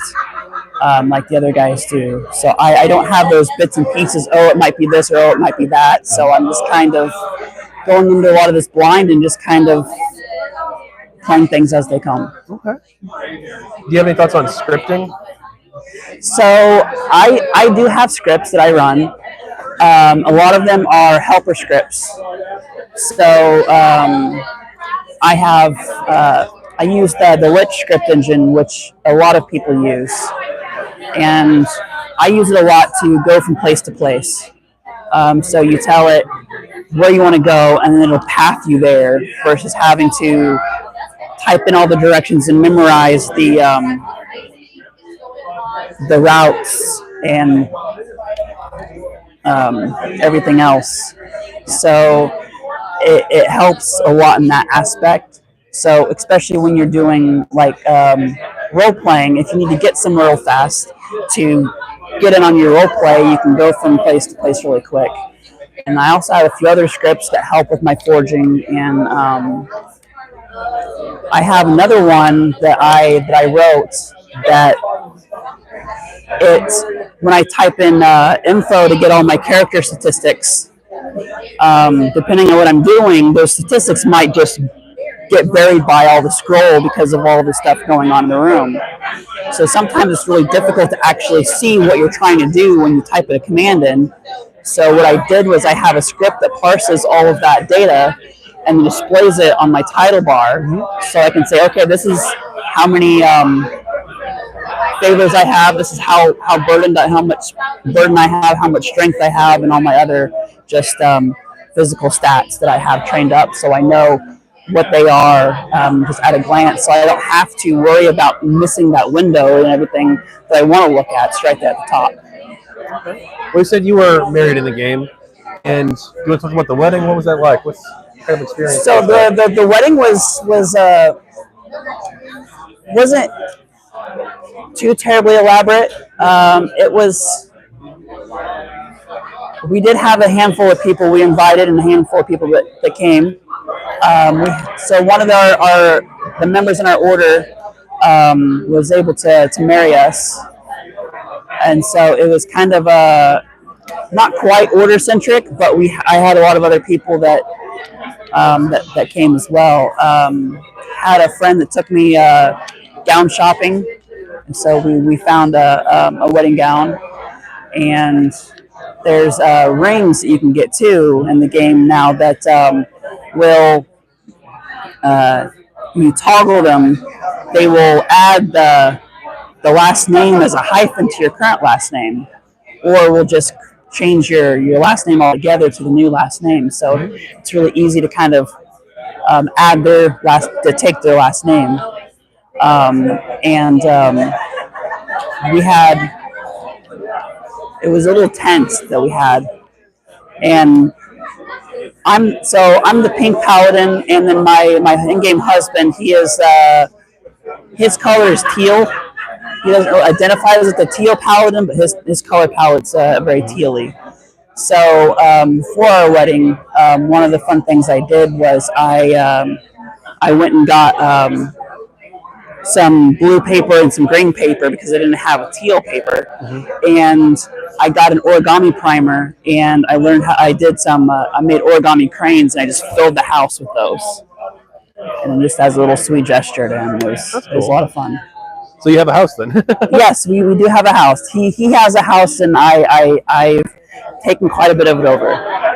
A lot of his furniture just covered in all my my gowns and my other clothes that he likes to buy me on occasions. Okay. We also have an armor stand and a weapon stand, and we keep those stocked pretty well too. And I make most of his armor for him. So what do you think of the monetization of the game, the commercial product, of how they're making money off of it?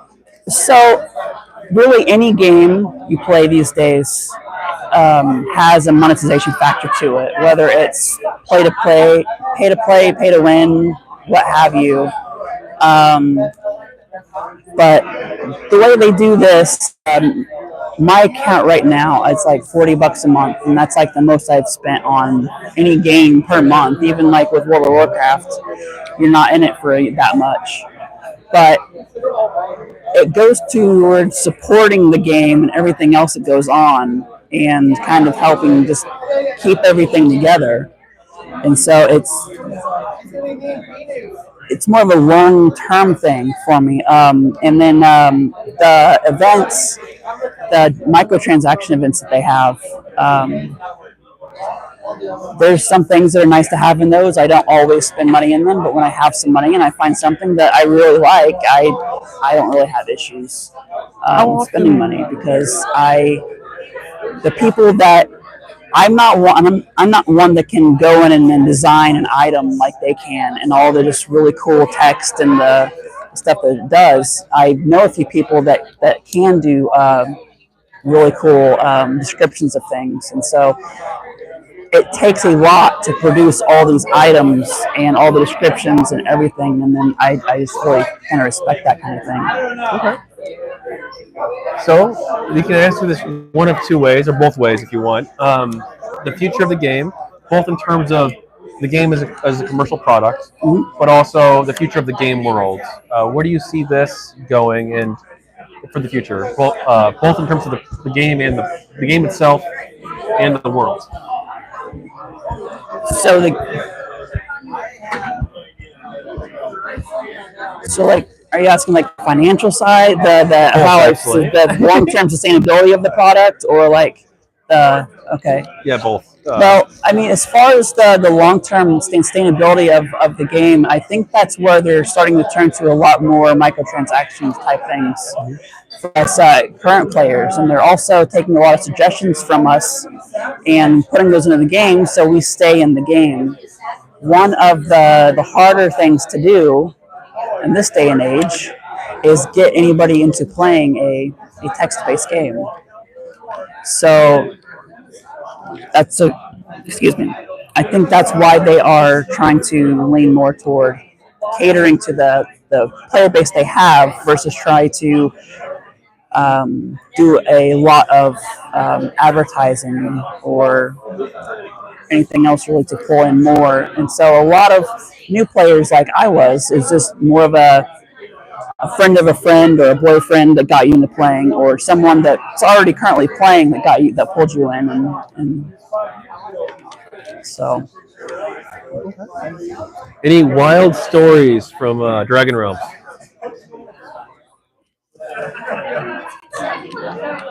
I don't participate in a lot of the events, other than some of them that. So there was once one of my T classes I was doing. I was running late for. I was stuck on one of the other continents, waiting on the ferry, and then having to wait on another ferry, and then it was a whole lot of just different transportation things I had to wait for to all line up to get there. And I was running almost up to the minute on needing to be there, and so everybody knew I wasn't going to be there on time. I was going to be pretty late if I showed up. So one of the other characters, depending on your athletics and everything, you can move pretty fast and move through quite a few things. And so somehow she managed to fly all the way across the map, just like running everything, and drag me all the way across a couple continents in no time flat. I couldn't even read the scroll fast enough on my computer to see where I was actually at until we showed up there at my event, and I was just like, what just happened? There's another time that one of my other characters, I got lost, and I had it was like basically a maze of a sewer system, and I couldn't find my way out. I was basically dead at that point, and so after you die, you have a period of time before you like die and have to resurrect somewhere else. And so I was trying to get help for some people to come help resurrect me before that happened. And so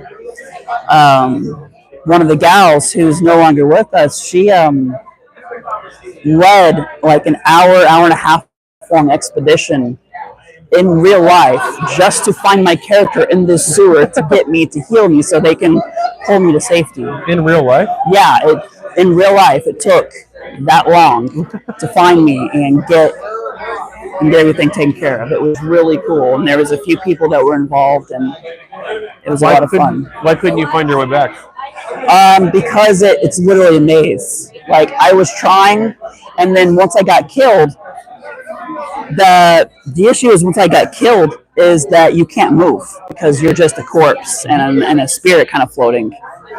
And so I couldn't get out of there because I was dead.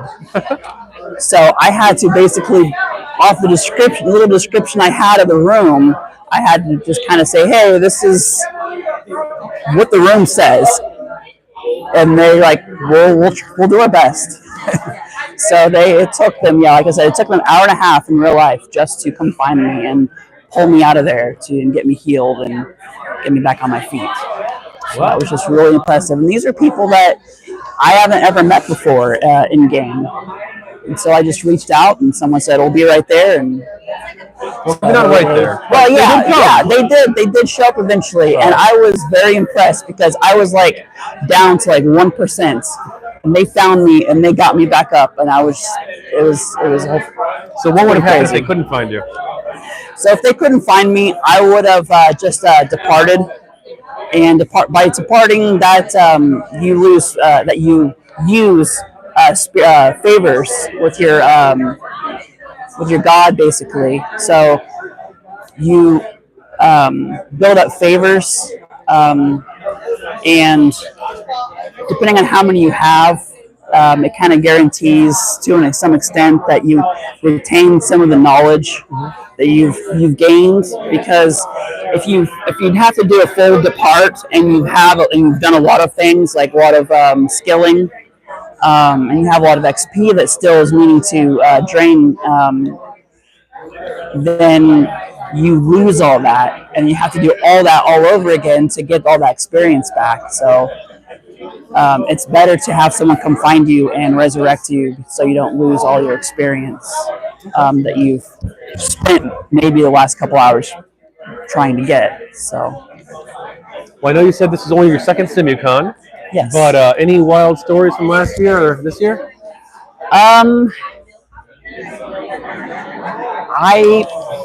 Last year I kind of spent more of my time going to bed early because I work long hours during the day, so my body's kind of programmed to go to bed early.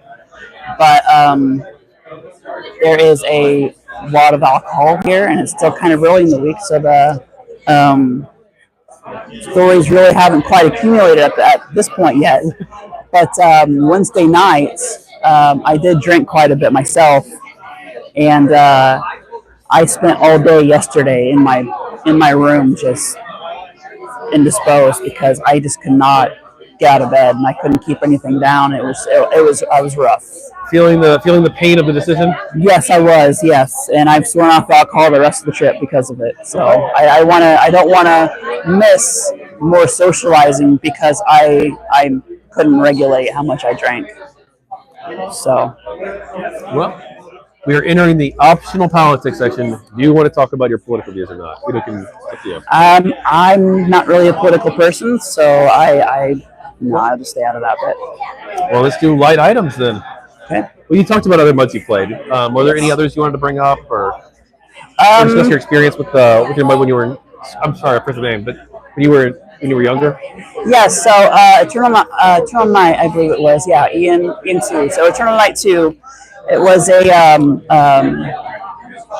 werewolf versus vampires type of game. So it was different than this one, of course, but I had a friend of mine that I was going to school with that got into the game, and he pulled me into that, and I thought it was a lot of fun. And then we met this guy online, and he pulled us into helping him. He was working on his own mud, or trying to at least anyway. It ended up not going anywhere, so I couldn't tell you the name of it. But I helped with room design and mapping for some of the areas. Oh, Which I actually, one of the fun things about that is because I was doing that for him, I actually was able to use that as part of one of my final projects for high school. So that was a lot of fun.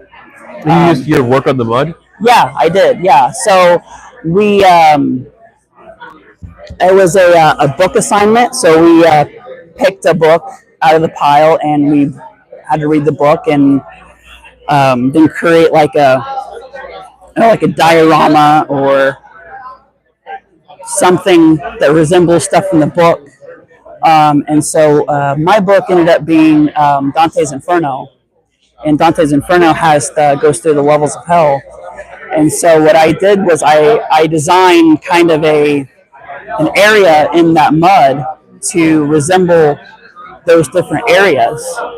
And so as I was doing my presentation, I was kind of able to explain what I did and how I did everything, and that it was an actual like playable area that you could run around in. And the teacher was just really impressed because I don't think they've ever had someone just build a part of the thing in an actual game that you can play. That is awesome. Did your teacher or classmates end up playing this? I don't think so. No, it was more of a presentation than anything. So no one actually played it, but they were all really impressed that I did something on that large of a scale. Do you play other video games? Rarely. I do play some other. So right now I'm in the middle of playing Factorio on my Switch. Inventory management and like building things. But it's easy to pass time just playing those games because you don't have to do a whole lot of reading. So it's a little less intensive than playing this game, but it's not as satisfying, I guess. It satisfies a separate part of my brain than this does, because this on that game I don't have all of this, all the people to interact with and all the crazy stories and personalities, and it's just really cool because out of all the Discord servers I'm in on all my personal stuff, about 80-90% of those are DR related. So it's just, I was never expecting that to happen once I joined the game, that most of most of my social life would consist of people that play this game. Well, hey, as long as it's a happy social life, right? Oh, it is. Any other hobbies or interests you want to talk about?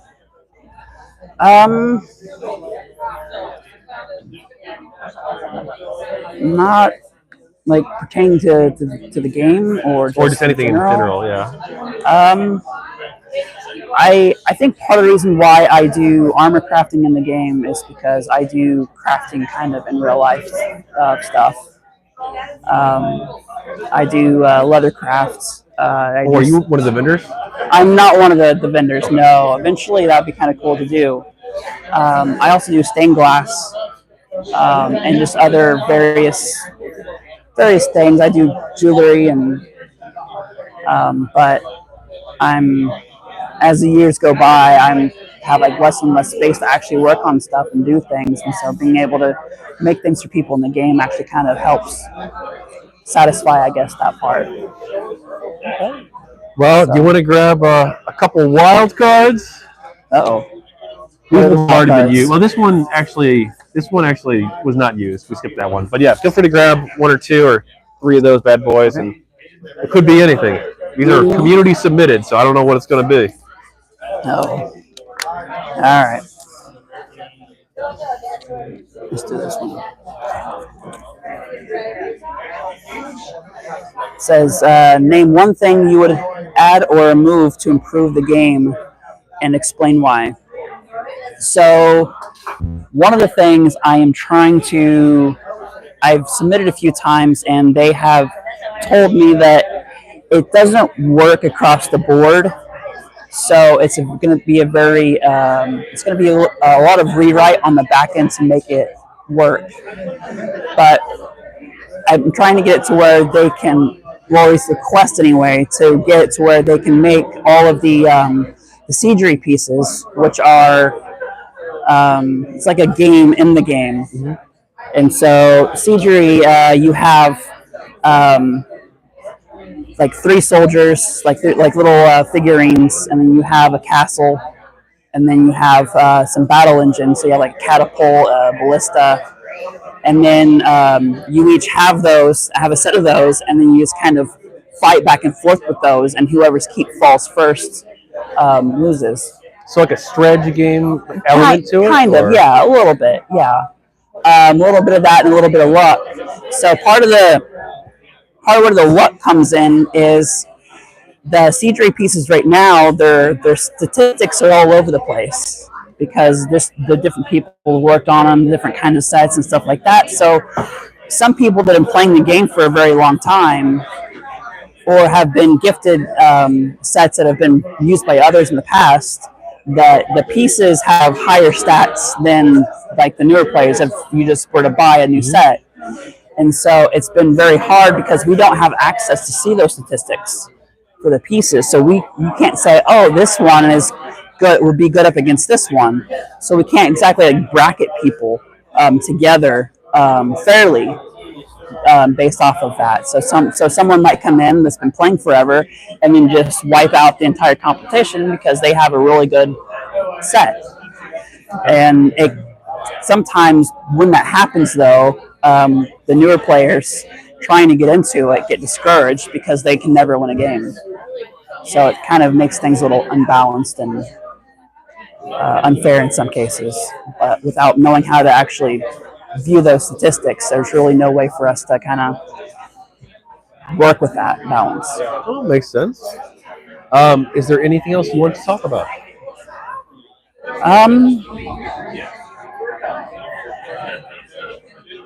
I don't really have anything. Is there anything that on your list of stuff to talk about? That's the full list. Okay. Well, thank you, Tyrell. Yeah, thank you. Thank you. Yeah. All right. Appreciate it. Yeah, of course. I'll be here probably for a little bit longer. So. Okay. Oh yeah. I have. Do you have?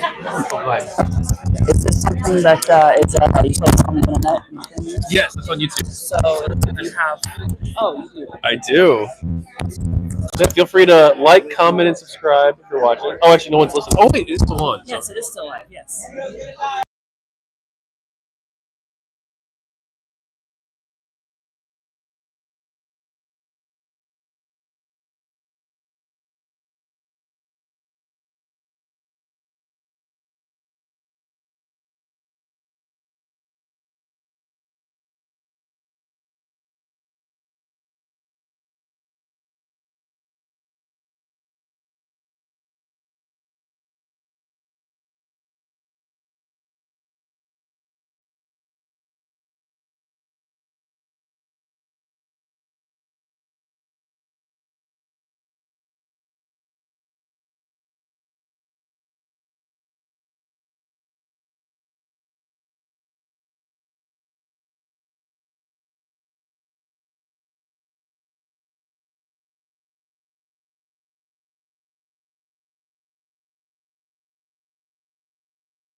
down the stream.